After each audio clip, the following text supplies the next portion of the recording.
ሰላም ሰላም እንዴት ናችሁ? ሰላም ናችሁ?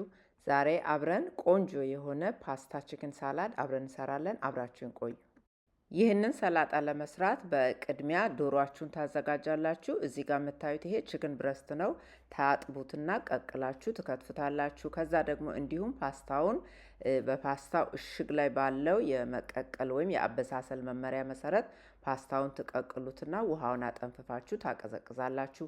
ከዛ በኋላ ደግሞ እዚህ ጋር የተጠቀምኳቸው ግብአቶች ካሮት አለ፣ ሽረድድ ካሮት እንደ ፍላጎታችሁ።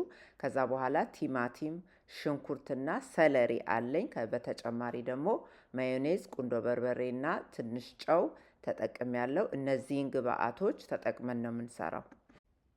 የሚያስፈልጓችሁን ግብአቶች በሙሉ ካዘጋጃችሁ በኋላ ማዮኔዝ ታደርጉና ጨውና ትንሽ ቁንዶ በርበሬ አርጋችሁ እንደዚህ እንደ ድሬሲንግ አርጋችሁ ትሰሩታላችሁ።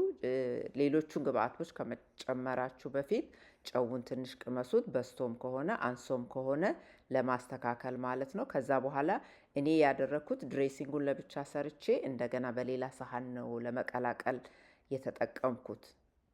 እዚህ ጋር እንደምታዩት በመጀመሪያ ባዶ ሳህን ላይ ከድሬሲንጉ የተወሰነ አደረኩና ከዛ በኋላ የተከተፈውን ሰለሪና ሽንኩርት ጨመርኩኝ። ሰለሪና ሽንኩርቱን ከድሬሲንጉ ወይም ከማዮኔዙ ጋራ በደንብ ከቀላቀልን በኋላ ከዶሮ ደግሞ የተወሰነውን ግማሹን እንጨምራለን። ትንሽ ከሆነ የምትሰሩት ምንም ችግር የለውም፣ መከፋፈል የለባችሁም። ይሄኛው ግን በርከት ያለ ለኦርደር የተደረገ ስለምሰራ ትንሽ በርከት አርጌ ስለምሰራ ነው ግማሽ ለግማሽ አርጌ በደንብ እንዲቀላቀል ያደረኩት። ስለዚህ እናንተ እንደምትሰሩት መጠን ይለያያል ማለት ነው። የግድ መከፋፈል የለባችሁም። ምቹ የሆነ እቃ ላይ አንዴ መቀላቀል ትችላላችሁ። ስለዚህ ግማሹን ዶሮ አድርጌ በደንብ ከድሬሲንጉና መጀመሪያ ካሉኝ ከሰለሪው ከሽንኩርቱ ውህድ ጋር በደንብ አድርጌ ቀላቀልኩት። ዶሮው በደንብ ከተዋሃደ በኋላ ከፓስታው ደግሞ እንዲሁ ግማሹን በመጀመሪያ እንጨምርና መጀመሪያ ከለወስነው ዶሮ ጋር አብረን ፓስታውን እንቀላቅላለን። መኮሮኒውን ዶሮውን በደንብ ከቀላቀልን በኋላ ከዛ ደግሞ የቀረውን ዶሮ መልሰን እንጨምራለን። በመጀመሪያ እንደዚህ አድርገን መቀላቀላችን አንድም ቲማቲሙ እንዳይሞትብን በደንብ ስንቀላቅለው እንዳይሞትብን ይረዳናል። ስለዚህ የቀረውን ዶሮ፣ የቀረውን መኮሮኒ እንዲሁም ደግሞ ቲማቲሙን፣ ካሮቱንና የቀረውን ድሬሲን አድርገን ሁሉንም ነገር በደንብ አድርገን እንቀላቅላለን። ስትቀላቅሉት በተቻለ መጠን በደንብ ማዋሃድ አለባችሁ። ምክንያቱም ቺክን ብረስት የሆነ ደረቅ ያለ የዶሮ ክፍል ስለሆነ በደንብ አድርጋችሁ ካልቀላቀላችሁት የሆነ ድርቅ የማለት ባህሪ ይኖረዋል። ሌላው ደግሞ ጣዕሙም በደንብ ጥሩ ወይም እንደምንፈልገው አይሆንልንም። ስለዚህ ቢቻል እንደዚህ በሁለት ማንኪያ ካለበለዚያ እጃችሁን ታጥባችሁ በእጃችሁ ወይም ደግሞ እንዲሁም እጃችሁን ታጥባችሁ በዛ ላይ ደግሞ ጓንት አርጋችሁ በደንብ አርጋችሁ መቀላቀል አለባችሁ።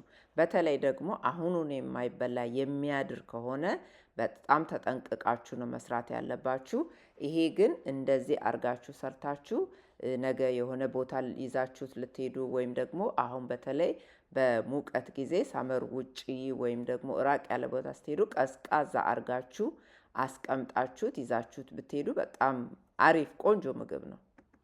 ያው ምግብ ሁል ጊዜም ስንሰራ ለራሳችንም ይሁን ለሌሎች ሰዎች ለማንም ብንሰራ ራሳችን እንደምንመገበው አድርገን በጣም በንጽህና ቆንጆ አድርገን ነው መስራት ያለብንና ይሄንን ሰላጣ ብትቀምሱት በጣም ይጣፍጣል። በጣም ቆንጆ ነው።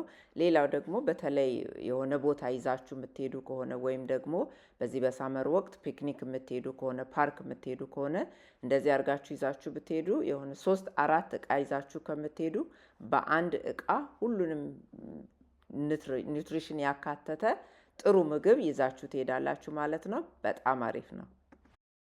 ሁሉንም በደንብ አድርጋችሁ ከቀላቀላችሁ በኋላ ጨውን ትቀምሱታላችሁ። ሁሉ ነገር በቂ ከሆነ ቆንጆ ነው ማለት ነው እና እንዳልኳችሁ አድሮ መበላት ይችላል።